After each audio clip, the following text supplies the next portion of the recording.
Behind the line, ma'am. Way behind it. This is a live range. You ever even held a weapon? Or do they just hand out clipboards now? The sergeant said it loud, the way a man says a thing he wants an audience for. He stood with his boots planted wide on the firing line, thumbs hooked in his plate carrier, chin tilted just enough to look down at the woman in front of him.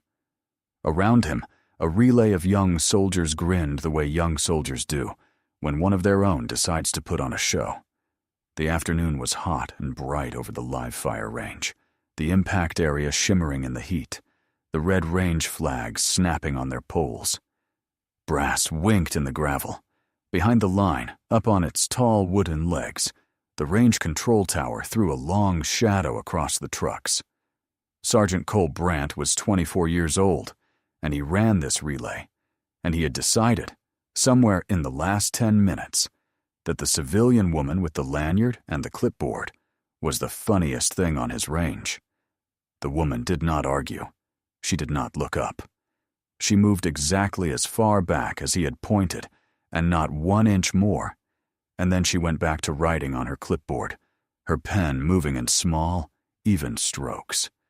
She wore a plain ball cap, a plain shirt, a contractor's badge on a faded lanyard. She looked like every box checker who had ever wandered onto a training area and slowed a good soldier down. She was 38 years old, and her name was on no roster anyone on that range had been allowed to read. She had been sent to evaluate the installation's live fire ranges quietly, the way these things are sometimes done, with a contractor's badge and a vague title and no fanfare, so that a range would run the way it really ran and not the way it ran when the brass came to watch. It was a good cover. It worked because men like Brandt looked at a woman with a clipboard and saw the whole of her in half a second and stopped looking.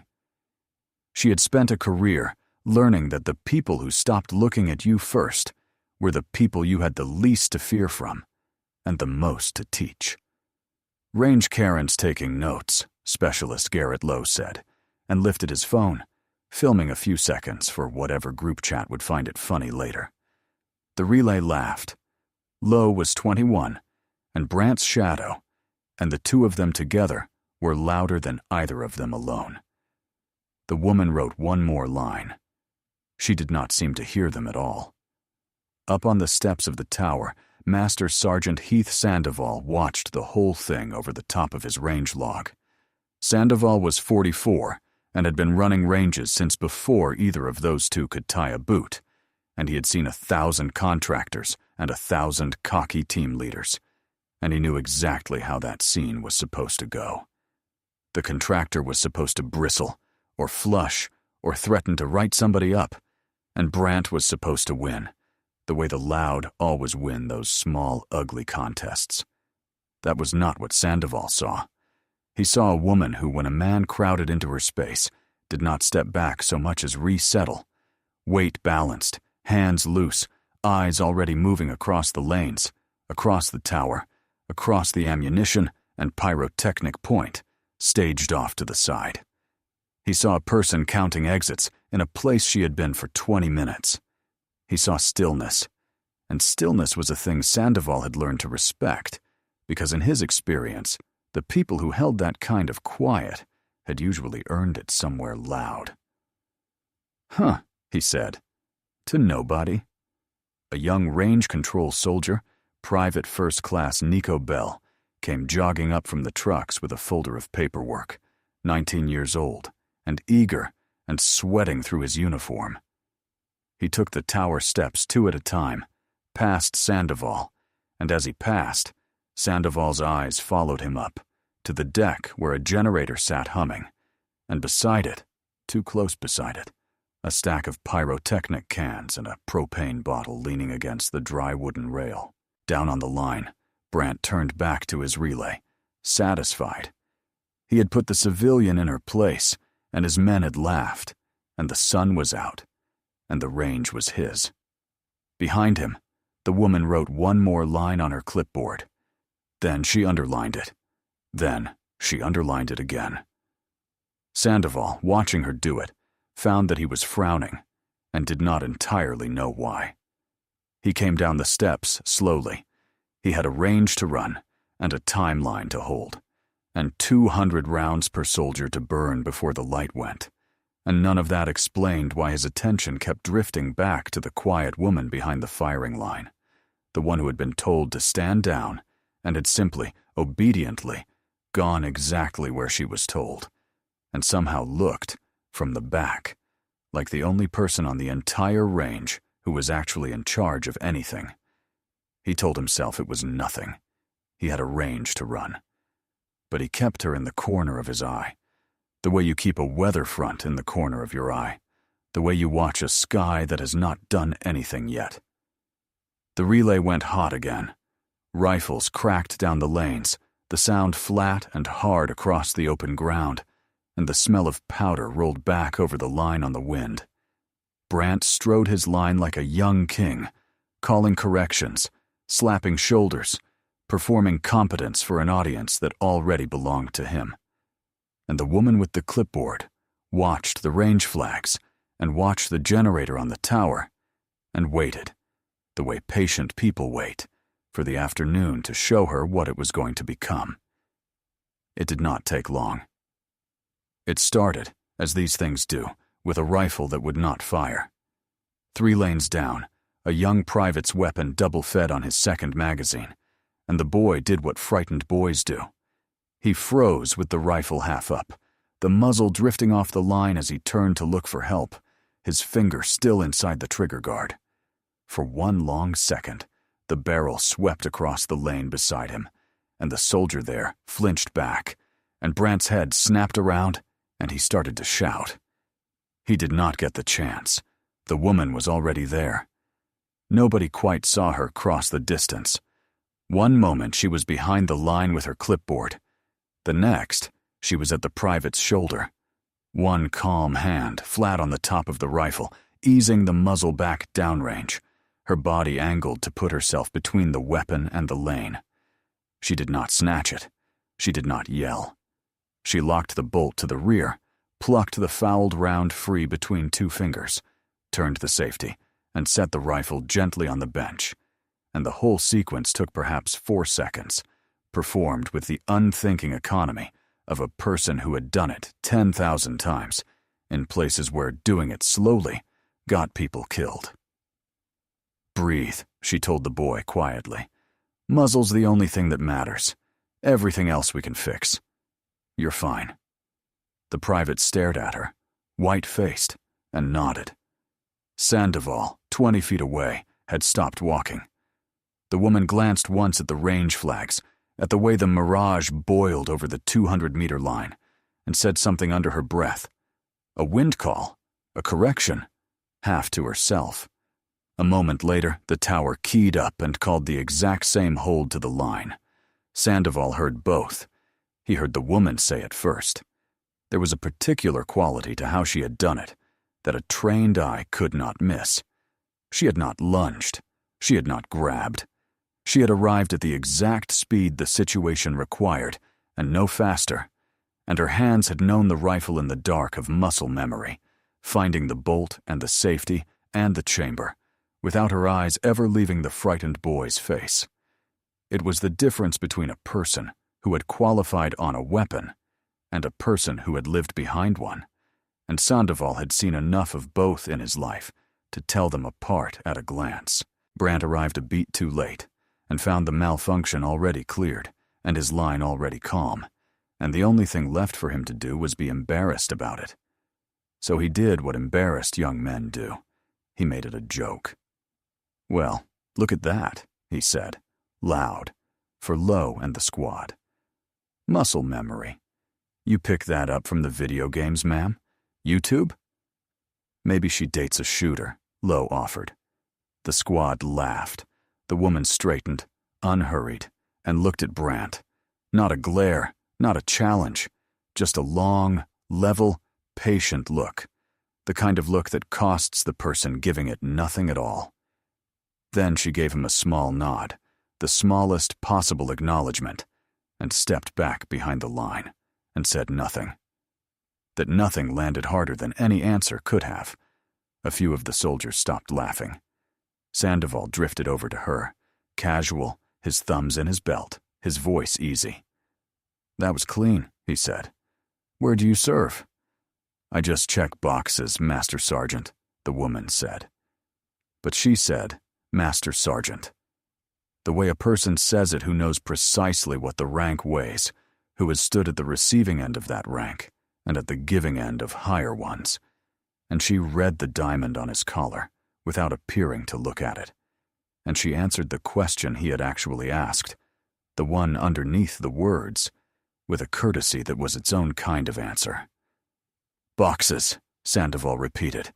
He let it sit. "Right." He looked down at her clipboard. He could read the top line from where he stood. It was a deficiency, written in a flat block hand. "Fuel and pyrotechnics, staged within the generator danger space. No separation. No fire guard posted." She had underlined it twice. He looked from the clipboard up to the tower, to the generator humming on the deck, to the propane bottle leaning against the dry wooden rail in the sun, and the easy afternoon felt, for the first time, a little less easy. "Ma'am," he started. But Brandt was already calling the line hot again, and the rifles drowned the rest of it, and the moment closed. By the third relay, the nickname had set like concrete. "Range Karen," Brandt called it, grinning, narrating the woman to his squad between strings of fire, as though she were the day's entertainment. He had found his bit, and he was going to run it into the ground, because the laughter felt like winning, and winning felt like being in charge. The woman moved to the base of the tower, where the legs of it met the gravel, and stood with a clear line of sight to the generator and the staged pyrotechnics on the upper deck. She had stopped writing.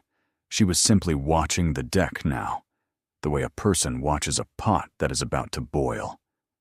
Brandt did not like that she had moved. He came off the line and crossed to her, and stepped into her space again, close, crowding her with the bulk of his kit until she gave a step of ground. "Safety briefs handled, sweetheart," he said. "We've run 100 of these. Nobody out here is grading a contractor's homework today." She gave the step of ground. She did not give anything else. Her composure did not move at all. It was as though he had pushed against a wall and mistaken the wall's stillness for retreat. She had learned that, too, a long time ago, that you cannot win a contest the other person is having with himself. Brandt was not really arguing with her. He was performing for his squad, and the performance needed a foil, and any answer she gave would only feed it. So she gave him none. She let the silence do the work that words could not, and she watched the generator over his shoulder, and she counted, without meaning to, the seconds of fuel she thought the propane bottle would buy a fire that wanted it. It was Bell, the young range control private, who broke. He sidled up to the woman, while Brandt swaggered back to his line, and he said, low and uneasy, "Ma'am, that propane. Up top, should it be that close to the generator?" She looked at him, and something in her face softened a degree. Here was the one honest question on the whole range. "No," she said. "It shouldn't." She did not lecture him. She gave him what he could use. "Listen to me. If anything ever lights off up there, you don't fight it. You don't be a hero. You get low, you get to the ladder, and you call it on the net. That's the whole job. Where's your extinguisher?" Bell pointed, uncertain, to the lower room of the tower. "Then that's where you go," she said. "Low, to the ladder. Every time." Brandt overheard the tail of it and laughed. "You scaring my private now? Take the clipboard to the truck, ma'am. You're done here." The squad laughed again, and the woman looked at them all for a moment. The laughing boys, the loud sergeant, the bright, dangerous afternoon. And then she turned and walked, without hurry, toward the trucks, as she'd been told. If you have ever watched the loud forget what the quiet ones already paid for, stay with this one. And subscribe to the Veteran Vault. She reached the trucks. She put one hand on the door. Then she stopped. She looked back up at the tower, at the generator, at the propane in the sun. And she did not get in. It stopped being funny on the fourth relay, because that was when the woman climbed the tower. She went up the ladder unhurried, clipboard under her arm, and she found Sandoval and Brandt on the upper deck, and she put the deficiency in front of them in writing. Up close, the violation was worse than it had looked from the ground. The generator sat hot and humming, its housing ticking in the sun, and stacked within arm's reach of it were the pyrotechnic cans, and leaned against the dry wooden rail beside those was the propane bottle, and there was no spacing between any of it, and there was no fire guard, and there was no water point rigged on the deck. "Shut the generator down," the woman said evenly to both of them. "Move the pyro 30 feet, post a fire guard, 10 minutes of work, then run your range as long as you like." Sandoval was already nodding. He had wanted to say exactly that for an hour, and had let the timeline and the sergeant's seniority on his own range talk him out of it, and he was ashamed of that. And the shame made him say, "She's right. Cole, 10 minutes. But Brandt had a squad watching, and a timeline to make, and a contractor telling him how to run his range, and he was 24, and he could not stand to lose any of those things at once. "You don't run anything here," he said. "You don't have authority on my range. You've got a badge and a clipboard. Off my tower. Sergeant, off my tower." He jerked a thumb at the ladder. The woman looked at him. She looked at the generator, and at the propane, and at the dry wood, and at the boy, and for a moment something moved behind her eyes that was older and colder than anything on that range. And then it was gone, folded away, and she simply did not move fast enough for Brandt's liking. So he reached out and took her by the arm. He took her by the arm to steer her to the ladder, the way you'd move a slow tourist, his hand wrapping her bicep, and he pulled. She let him. She let him move her, a woman who could have put him on the deck 3 different ways before his next breath let a boy walk her to a ladder by the arm, because she had done the math the way she always did the math, and the cost of teaching him the truth there, in front of his men, with his hands on her, was higher than the cost of the bruise. So she noted his grip, and she noted the ladder, and she noted the deck and the rail and the exits, and she let him march her to the top of the ladder, and the camera of her attention lingered on how very little she did. Sandoval started forward. "Cole." But Brandt's rank on his own range, and the squad's laughter, and the sheer momentum of the moment froze it, the way bystanders always freeze, each one waiting for someone else to be the one. It is a strange thing, how a wrong can happen in plain sight of a dozen decent people and not one of them move, each of them certain that surely someone with more standing, more nerve, more right will step in. And so, no one does. Sandoval had seen it on ranges and in motor pools, and once, badly, overseas, and he had promised himself he would not be one of the still ones. Again, and here he was, still, his boot frozen mid-step, because the boy outranked the moment, and the moment moved too fast. The woman went down the ladder under her own power, rung by rung, unhurried even then. She did not look back up. She crossed to the base of the tower and stationed herself there, near the lower room, near the extinguisher, near the electrical cutoff, in the one spot on the whole range from which a person could do something about what was coming. She set her clipboard down on a crate. She did not need it anymore. From the deck above, Brandt smirked down at the top of her cap. From the ground, she had already stopped looking at him. She was looking at the generator, watching the gauges, watching the wisp of heat above the housing, the way you watch a sky. Sandoval could not let it go. He had run ranges his whole career on a simple rule, that the moment you ignore the quiet voice telling you something is wrong is the moment the range stops being training and starts being a tragedy. and the quiet voice was very loud now. So he went down into the lower room of the tower, where it was dim and the generator's hum came through the boards, and he got on the phone to the regimental sergeant major's office, and he described, in plain words, the range safety contractor who had appeared on his range that morning, the one nobody had briefed him about, the one who cleared malfunctions like breathing and called wind before the tower. He gave the name off the badge. There was a silence on the other end of the line. It went on a beat too long, and then another. And when the voice came back, it was different. Lower, careful, the voice of a man choosing his words. Sandoval felt the hair on his arm stand up. "Say that again, Sergeant Major," he said. He listened. His face changed as he listened, the color going out of it, the easy lines of it pulling tight. He said, "Understood." And then he said it again, quietly. "Understood." And he put the phone away and stood for a moment in the dim room, with his hand flat against the boards, feeling the generator hum through them. And then he went back out into the light, fast. He found Brandt at the head of the line. "Cole," he said, and his voice was not the voice of the easy-range NCO anymore. "Shut the generator down. Now. Move the pyro. And then you go find that woman, and you apologize to her. And you mean it." Brandt blinked at him. "Master Sergeant, the timeline. I am telling you once."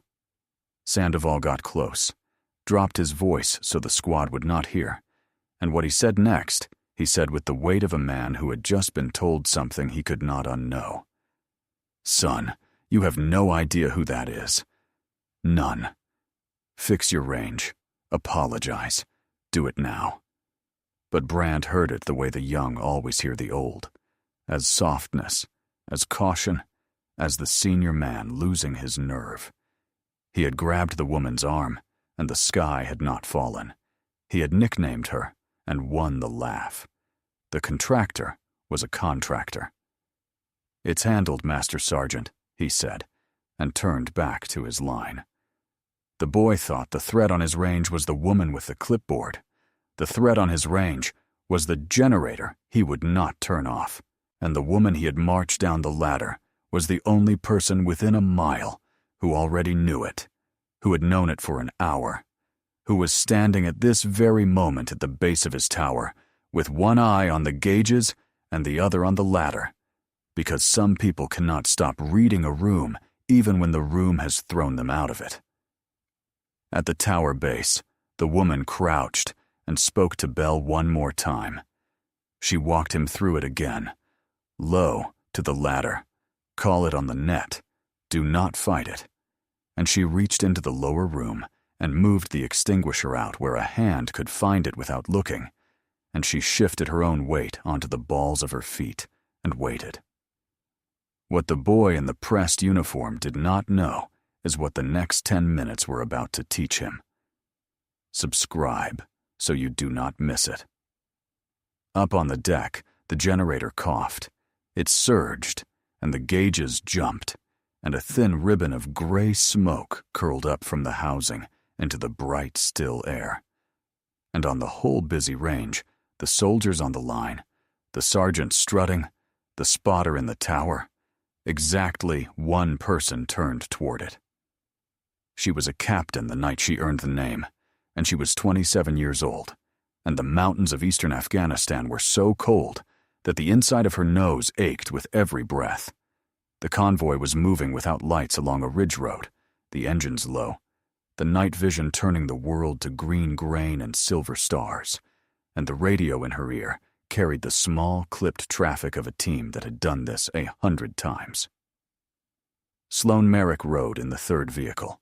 She remembered, afterward, that she had been thinking about nothing in particular, about coffee, about the weight of her kit, about the cold, in the last ordinary second before the lead vehicle was struck. The blast came up through the road as light, and then as sound, and the lead vehicle slewed and stopped wrong, canted at the shoulder, and then the gunfire opened from the high ground, and then the worst thing of all began to happen. The vehicle caught fire, Fire is the oldest fear. Every animal that ever lived knows to run from it. The men on that ridge were the bravest she had ever served beside, and to a person, their bodies told them to get away from the burning truck, because that is what bodies are built to say. Sloane went toward it. She would never be able to explain it properly. Not to the board that gave her the medal. Not to the young sergeants who asked her years later how a person makes themselves do that. The truth was not brave the way they wanted it to be brave. The truth was only this. There were still voices inside the vehicle, and a voice inside a fire is a debt you either pay or you carry forever. And she had decided a long time before that night which of those two things she could live with. People like to imagine that courage was the absence of fear, and it was not. It was never that. She had been more afraid in that moment than she had words for, every cell of her screaming the ancient animal scream to run the other way. Courage was only the small, terrible decision, made in the half-second, when fear was loudest, to move toward the thing anyway. It was not a feeling. It was emotion. You did not wait to feel ready, because ready never came. You simply put one boot in front of the other and walked, and let the fear come with you if it had to, and did the job. The fire took the paint, and then it took the air, and she walked into it anyway. She got the driver out first, got her hands into his drag handle, and hauled him back through the heat and the smoke, and out onto the cold road, and beat the flames off his sleeve with her gloves, and shoved him toward the medic, and turned around, and went back in. The second time was for Hartmann, Sergeant First Class.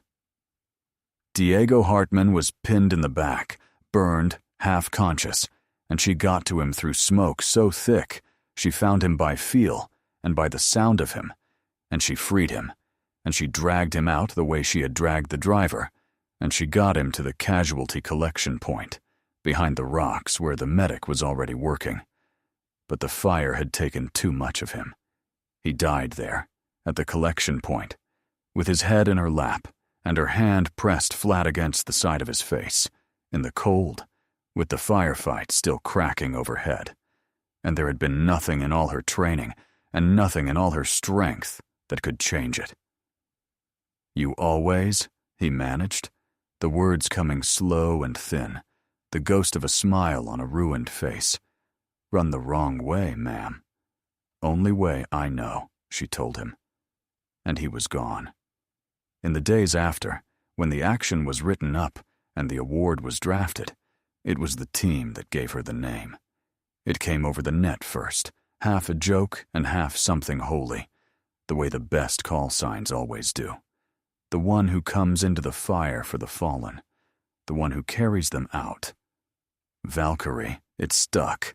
It followed her from that ridge to every range and every briefing room for the rest of her career, and most of the young soldiers who used it had no idea where it came from, and that was fine. She knew where it came from. She carried it the way she carried the small, worn challenge coin Hartmann's father had pressed into her hand at the memorial, the coin she still carried in her pocket on a hot, bright range 11 years later. That was why. That was why she could not stand at the base of a burning tower and watch. Some debts do not expire. Some people run the wrong way because someone, somewhere, once ran the wrong way for them. The smoke pulled her back to the present, and the present was already on fire. The generator did not so much fail as detonate. It arced, hard, a white snap of light along the housing, and the spark found the staged pyrotechnics, and one of the cans went with a flat, percussive thump that everyone on the range felt in their chests. Flame leaped to the dry wooden legs of the tower and climbed them like something alive, and in the space of 3 breaths, the upper deck of the range control tower was wrapped in fire. It happened that fast. Training tells you fire moves fast, and you nod, and you do not believe it. And then you see it, and you never doubt it again. The relay scattered, soldiers shouting, brass and magazines dropped in the gravel, somebody's voice cracking high as they called for help that was not there yet. And up on the burning deck, cut off from the ladder by a wall of flame, was Private First Class Nico Bell. He had gone up with paperwork. He was 19 years old. The fire had come between him and the only way down, and the heat had driven him back against the rail, and he gripped it with both hands, and he screamed the only thing there was to scream. "Please, help, anyone!" Brant got to the bottom of the ladder. To his credit, he got that far. He got one boot on the lowest rung and looked up into the fire, and his body simply would not let him climb. A falling, burning section of rail came down across the gravel near his leg, and he stumbled back. And then he was on the ground, scrambling, the heat pushing him away, and the truth of him cracked open in front of his own squad. He could not make himself go up. These were Rangers. These were young men who had trained their whole short careers to run toward gunfire, who believed, the way the young believe, that courage was a thing they owned outright, a thing stamped into them with the scroll and the tab, permanent, theirs. And the fire taught them in one terrible second the difference between the courage you talk about and the courage you spend. Gunfire you could shoot back at. Gunfire had a direction and an enemy and a plan. This had none of that. This was only heat and roar and a wall of light that wanted them, and every instinct they had ever been issued told them no. And for the first time in their young lives, the no won, and not one of them could make their legs carry them up that ladder into the flame. They would carry the shame of that second for years. Some of them would carry it well and let it make them better. One of them, on the ground with his leg pinned, would carry it the hardest of all. Somebody call it in!" Brant shouted, scrambling backward, his voice high and broken. Lowe stood frozen with his phone still up, filming, useless, until the horror of it reached him, and he dropped the phone in the dirt and just stood there with his hands open and empty. And while every trained soldier on that range recoiled from the fire, the woman they had called Range Karen was already moving. She did not run in the way panic runs. She moved the way water moves downhill, fast, certain, without waste. She stripped the lanyard over her head and dropped it. She crossed to the water can at the tower base and soaked her shirt and her cap in one motion. She hit the electrical cutoff with the heel of her hand. She came up with the extinguisher she had moved into reach an hour before, the one she had told a frightened private exactly where to find, and she pulled the pin without looking at it. She looked up once at the deck, at the boy at the rail, and she called his name to fix his position in the smoke. Bell. Then she went up the ladder, into the fire, the wrong way, the only way she knew. She went up through the smoke, low and fast, the extinguisher hissing ahead of her, knocking the flame off the ladder path in a white cloud, buying 3 feet, then 3 more. The heat was a living wall. She had been here before. She knew the way fire lies to you, the way it tells you there is no air when there is a foot of it down low, the way it tells you to stand and panic when the whole answer is to stay beneath it and keep moving. She came over the lip of the deck on her knees. Bell was at the rail, frozen, his eyes white in a black face, too far gone in fear to move. She crossed to him and got a hand into his collar and put her face close to his so that he could see her, so that he had something to hold on to that was not the fire. "On me," she said, and her voice was flat and certain and impossibly calm, the calm of the night on the ridge, the calm 11 years in the making. "Lo, we go now. You don't think. You just come with me. Now." And because her certainty was a stronger thing than his terror, he came. She brought him down through the gap she had bought, her body between the boy and the worst of the heat, one rung at a time, and she did not stop being calm for a single second of it. And they came off the bottom of the ladder, into the air, and she shoved him stumbling into the arms of 2 soldiers, who finally, finally moved. Then she turned around and went back. Because Brant was on the ground at the base of the tower, his leg pinned under the burning section of rail that had come down, dragging at it, unable to free himself, the fire walking toward him across the gravel. She got to him. She put her shoulder under the burning beam and lifted it the few inches that mattered and dragged him out by the carry handle of his vest, hauling him across the gravel away from the tower as it groaned and began to come down. And she did not stop until there was distance between him and the fire. Real distance. Safe distance. And only then did she let go of him. The tower came down behind them in a roar and a fountain of sparks. And then it was over, the way these things are suddenly over. The fire trucks finally screaming up from the cantonment, the medics running, the soldiers coughing, the bright afternoon full of smoke and the smell of burned wood. Sloane Merrick handed Belle to the medics. She crouched and checked Brant's pinned leg with quick, sure hands, found it would keep, told the medic what she'd seen. And then she stood up, suited from cap to boots, her shirt scorched, her breathing even, and she walked back to the crate where she had left her clipboard, and she picked it up. The stillness came back into her instantly, as if it had never left, as if she had not just gone twice into a fire that grown soldiers could not face. She stood with the clipboard under her arm, smudged and steady, and she watched the medics work. That was when Command Sergeant Major Dale Ostrander came around the line of trucks. Ostrander was 50, the regimental command sergeant major, on the range that afternoon for an inspection that had nothing to do with any of this. He took in the scene in one practiced sweep, the downed tower, the medics, the shaken soldiers. And then his eyes found the sooted woman standing quietly with a clipboard, and he stopped as though he had walked into glass. He knew that face. He had served beside that face on the worst night of a lot of men's lives, a long way from here, in the cold and the dark and the fire. His spine straightened. His hand came up. Command Sergeant Major Dale Ostrander, who answered to almost no one on that installation, came to attention in the gravel and rendered a salute. "Valkyrie," he said. And then, so that the whole range could hear it, so that every soldier who had laughed that afternoon would carry it the rest of their lives. "Major Merrick." "Ma'am." The word moved through the soldiers like a current. On the ground, Brant heard it land, and his face went through everything at once. Confusion first, the blank not understanding, then disbelief, a shake of the head. No, the contractor, the clipboard.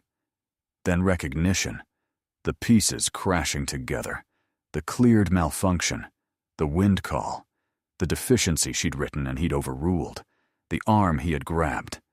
And then, last, horror, pure and total, as he understood exactly who had just carried him out of a fire. Sandoval let out a long breath he felt like he'd been holding for an hour. For a moment, nobody on the range moved at all.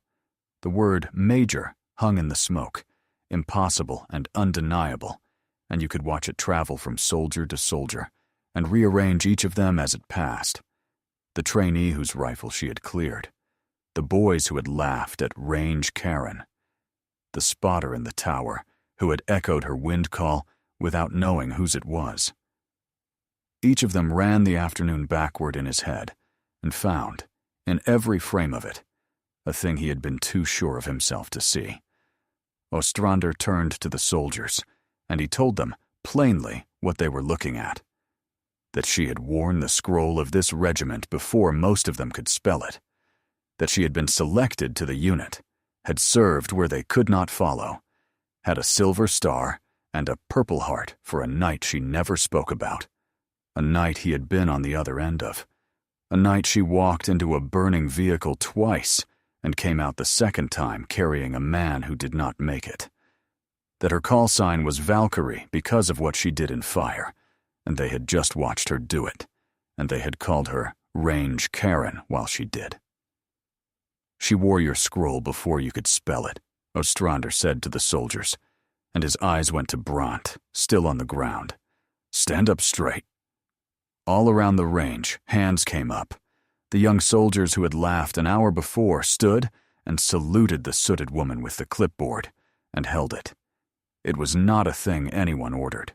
It moved through them on its own, the way the right thing sometimes does once one person starts it, each soldier coming to attention because the soldier beside him had, until the whole shaken, smoke-streaked formation of them stood rigid in the gold afternoon light, with their hands at their brows. Sloane Merrick looked at them for a moment, at all those young faces turned toward her in something between apology and awe, and she did not enjoy it the way a smaller person might have enjoyed it.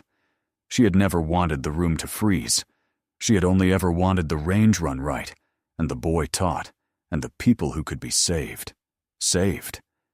So she did the one thing that told them, more than any words could, who she really was.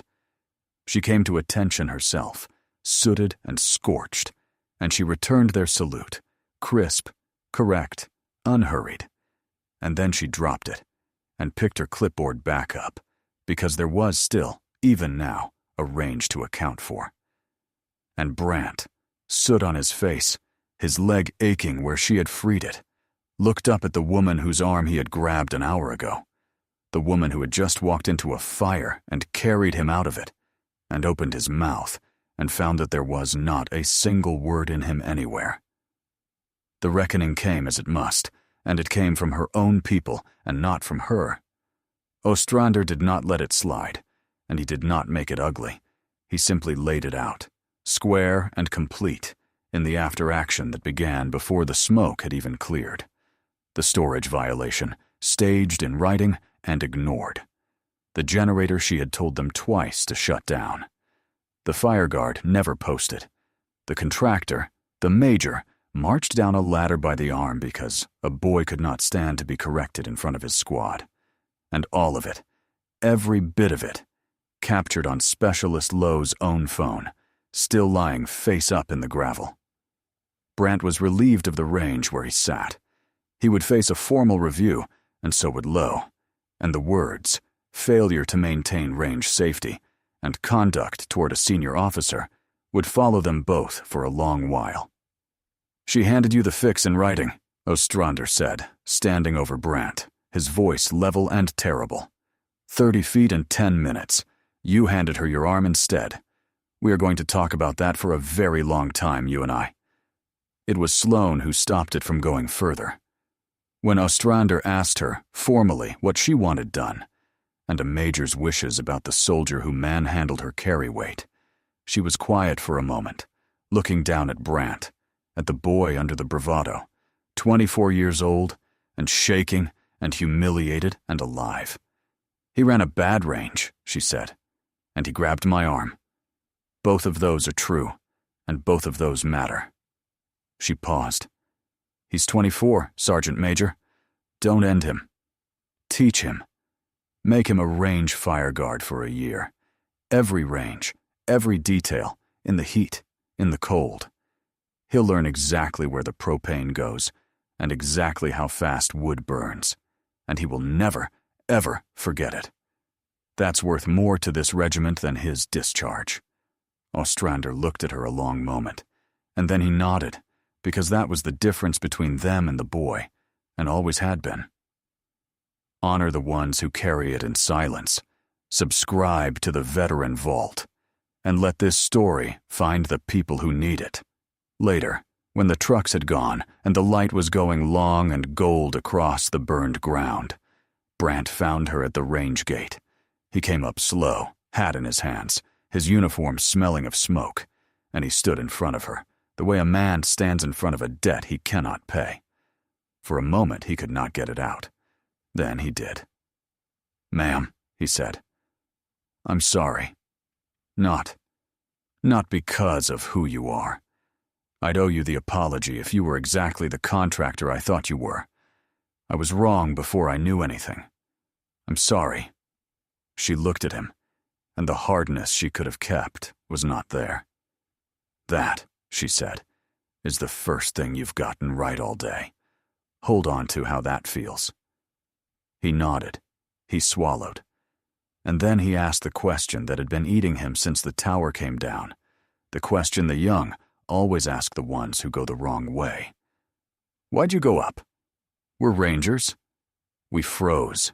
Every one of us froze, and you didn't even hesitate. How? She was quiet for a moment. The flags had gone still on their poles.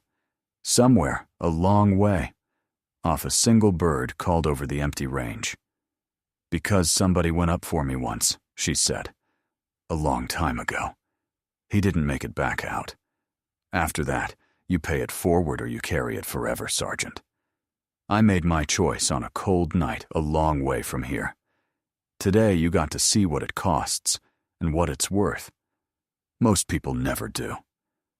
She put a hand on his shoulder once, and then she let it fall. Go be better, she said. That's the whole assignment. She left him at the gate. There was one more thing to do, and she did it alone, the way she always did it. At the edge of the cantonment stood a memorial wall, the names of the regiments fallen cut into dark stone, and she walked the rows of them in the last of the light until she found the one she was looking for, the one she could have found blind. She stood in front of it for a while and did not say anything, because there was nothing to say that the years had not already said. Then she took the small, worn challenge coin out of her pocket, the one Hartman's father had pressed into her hand at a memorial 11 years and a whole life ago, and she pressed it flat against his engraved name and held it there and closed her eyes. Pulled another one out today, she said quietly. 2 of them, actually. One of them didn't even deserve it yet. A breath that was almost a laugh. He will. She held the coin against the stone a moment longer. Then she set it down on the narrow ledge beneath his name and left it there, the way she always left it, a debt paid forward one more time. There would be a report to write, of course, and a review board, and questions about a contractor's cover and an installation's range procedures, and all of that would come. But that was paperwork, and paperwork was for tomorrow. Tonight there was only the wall and the name and the long gold light and the quiet that comes after a thing is finished. 2 soldiers were alive who would not have been. A frightened boy named Bell would go home someday and grow old and never quite know how close it had been. And a loud young sergeant had learned, in the most expensive way there is, what the quiet ones carry, and would spend a year of fire guard duty learning to honor it. That was enough. That was, she had decided long ago, the only kind of enough there was. And she walked back toward the gate in the gold light, an unremarkable woman with a clipboard and a scorched shirt, and not one stranger who passed her on the road that evening would ever have guessed what she carried, or what she had walked into that afternoon, or what it had cost her, a long time ago, to learn to run the wrong way. Some warriors fade quietly into the years, but the valor never leaves them. Honor the ones who carry it in silence. Thank you for staying and watching. Subscribe to the Veteran Vault for more.